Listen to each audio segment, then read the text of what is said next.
Իրանի շուրջ զարգացումները կարող են Ադրբեջանին ստիպել զինվել։ Մասամբ կարող են, բնականաբար, բայց մենակ Իրանի մասին չի խոսք։ Ինձ թվում է Իրանի գործոնը օգնում է իրանց զինվել եւ օրինակ նույն Իսրայելի հետ հարաբերությունների այդքան բարձր մակարդակը վերջի ամենաերևի գլխավոր դերը դրա մեջ ունի այն, որ Ադրբեջանը հենց Իրանի ընկեր պետությունը չէ, ասենք ասենք։ Եւ օրինակ բավականին հայտնի է, որ Ադրբեջանի տարածքում Մոսադը բավականին ակտիվ գործում է հենց Իրանի դեմ եւ Ադրբեջանը դրա մասին գիտի, դա պայմանավորվածությունների մեջ է իրանց մեջ։ Լեոնիդ, ասում ես Միացյալ Նահանգների հետ հասկանալի է, դա ամենաարդիական շուկան կլիներ մեզ համար, բայց վերջին հաղորդագրությունները ամերիկացիները մեզ հետ մտադիր են բարձր տեխնոլոգիաների այդ ոլորտում մեծ համագործակցության, դա շատ լավ բան է, միանգամից ասեմ, վատ չի։ Միջուկային էներգիայի Ադրբեջանին ուղիղ ռազմական օգնություն է խոստանում։ Վաճառք, ոչ թե օգնություն ու բրոնեժիլետ են ասել ու մոտորանավակներ, բրոնեժիլետ կարող եմ վաղը eBay-ից պատվիրեմ բերեմ Երևան, Ամերիկայից։ Դա ռազմական տեխնոլոգիա չի որպես ոնց որ մեր համազգեստը օրինակ համազգեստն էլ մենք ենք ընդեղից պատվիրում դրա մասին ինձ թվում է բաց տեղեկատվություն կա հիմա ինձ թվում է որ այդ ատոմային էներգետիկայի եւ միկրոչիպերի հետ կապված որ թեմաները առաջ են գնալու էլի առաջ են գնալու դա շատ հեշտացնելու է ռազմականի մեջ համագործակցությունը որովհետեւ օրինակ այդպիսի մեծ համագործակցություն ամերիկացիները նաեւ Իսրայելի հետ են Դե մենք հələ շատ հեռու ենք դրանից ինձ թվում է, բայց նկատի եմ որ ատոմային օրինակ էներգետիկայի պայմանագիրը, որը թույլ կտա այդտեղ օրինակ կառուցել ամերիկյան ռեակտոր, ինքը շատ ավելի ինձ թվում է լուրջ տեխնոլոգիա է, քան շատ ռազմական տեխնոլոգիաներ կոնե, ասենք ասենք լիքը բան կա, որ ավելի པարզ բաներ են, քան ատոմային ռեակտորը։ Ինչն է հետաքրքիր նաև։ Վերջին օրերը վկայում են, որ Եվրամիությունն էլ է թեքում դեպի հնդկական շուկա եւ ռազմական համագործակցության արդեն խորը այսպես արմատներ են գցում։ Երևի Եվրամիությունը հասկացել է, որ այդ շուկաների հետ ուղիղ կապ կամ հաջողություններ այս պահին հնարավոր չեն ունենալ։ Եվ Հնդկաստանն է մնում։ Հնդկաստանը ինչու է կարևոր, ստեղ ու այդ դերը ինձ քիչ-քիչ ինքը սկսում է իր վրա վերցնել, շատ էժան է արտադրել այնտեղ։ Իրանք օրինակի համար ինչ կարա Եմեն անի եւ շատ ընկերություններ Եմենից, ասենք ինչ որ օրինակ պատկերացնենք, օրինակ կա, որը արդեն գոյություն ունի։ Տրաջան թնդանոթը օրինակի համար դա Սեզարի փողն է։ Դա ֆրանսիական հրետանի է, ասենց ասած, բայց դա արտադրվում է Հնդկաստանում ու ասենք իր գինը երևի 4 անգամ էժան է ավելի ստացվում կամ 3, քան եթե լրիվ Ֆրանսիայում լիովին արտադրվի։ Նույնը շատ ուրիշ բաների մասին կարելի է ասել, ինձ թվում է, որ դրա մեջ օրինակ ինչ-որ չափով պերսպեկտիվներ կան։ Ոնց որ Չինաստանի նման ինչ-որ մի այդպես խաղացող, որը ավելի լավ հարաբերություններ ունի ԵՄ-ի հետ էլ, Ամերիկայի հետ էլ։ Դե Չինաստանը հիմա օգնում է նաև Իրանին։ Ինչ-որ չափով ռազմական օգնությունը նկատելի է։ Դա բավարար է դիմագրավելու ամերիկյան Չեմ կարծում, որ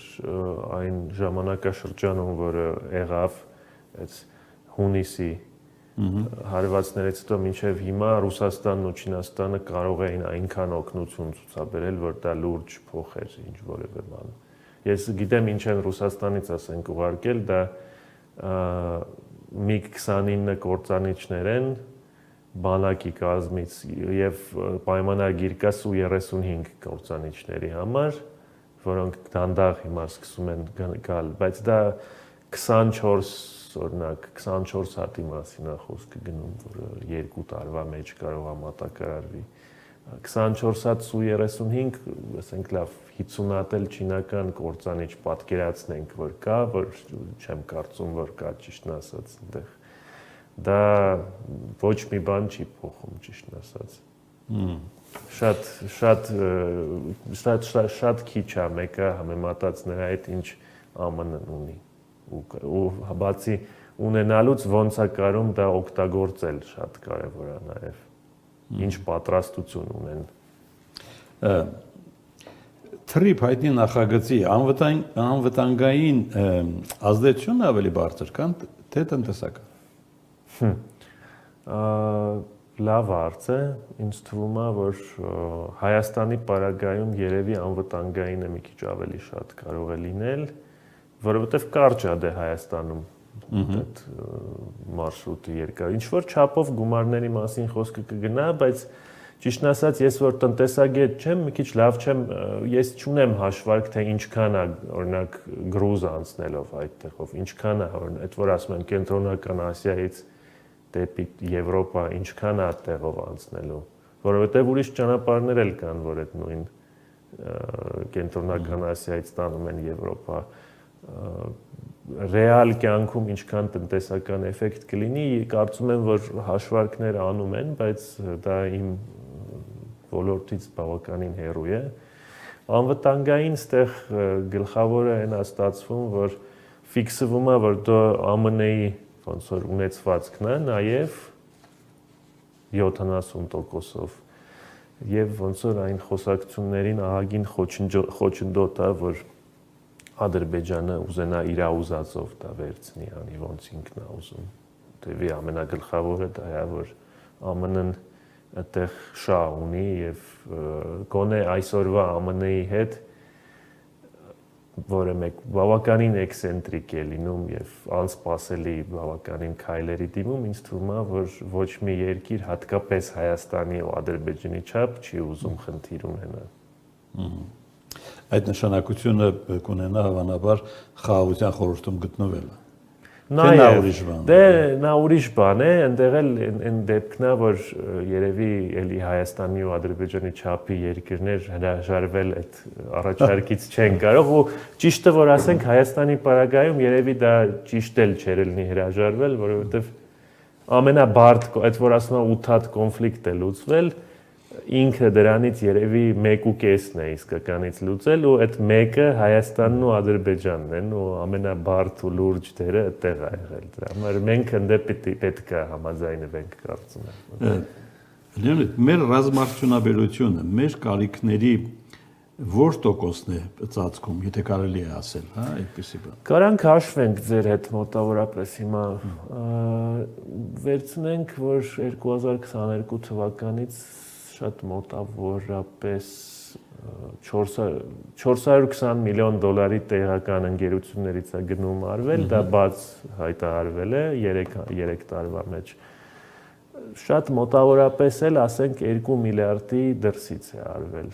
Ստացվում է, որ բավականին լուրջ տոկոս 20%-ի շուրջ, մոտ 20% մինչև հասնում։ Եվ աճելու միտումով Աճելու միտումով տոկոսով շատ կապված կլինի թե դրսից ինչքան է Հայաստանը շարունակել ուզենք գնել, որովհետև Հայաստանի ներքին արտադրությունները բնականաբար բոլոր սեգմենտներում չեն, նեղ ուղղություններով են մի քանի Դրա համար օրինակ եթե ինչ-որ շատ մեծ գնում դրսից անեն, չգիտեմ, սա inside չի, ընդամենը ենթադրություն։ Օրինակի համար գնում են 1 միլիարդի ռազմական ավիացիայի պայմանագիր է ստորագրվում, ասենք, դա քիչացնի Հայաստանի ներսի պատվերների բայց կուժեղացնի մեր հա, որտեղ նկատի ունեմ, որ ներսում մեկը դա լինելու են դրոններ, չգիտեմ, տարբեր օրինակի համար արկեր, հրետանային այդ տիպի մոտավորապես ինչ-որ էլեկտրոնիկա, բայց դա չի լինելու թնդանոթ կամ տանկ կամ ինքնաթիռ կամ ուղղաթիռ։ Բայց աճի մտումներ ինձ թվում է, որ կան այս պահին հայտնի է, որ մյուս եռամյա պայմանագրերը հայտարարվել էր, էլի օֆիցիալ 400 միլիոն դոլար են կազմելու։ Դա մեկը շատ մեծ գումարներ են Հայաստանի հենց ընկերությունների համար, որովհետև մինչև 22 թվական կարելի է ասել համարյա որևէ պատվեր չկար տեղական ընկերություններից։ Հիմա շատ կարևոր կլինի, որ այդ Երամյանն էլ անցնի եւ մեր ընկերությունները կարողանան դրսում աշխատել, արդեն մի քիչ ոտները ամրանա եւ Հայաստանի շուկայից էլ դուրս գան, որովհետեւ Հայաստանի շուկան անverջ չափ մեկա չունի։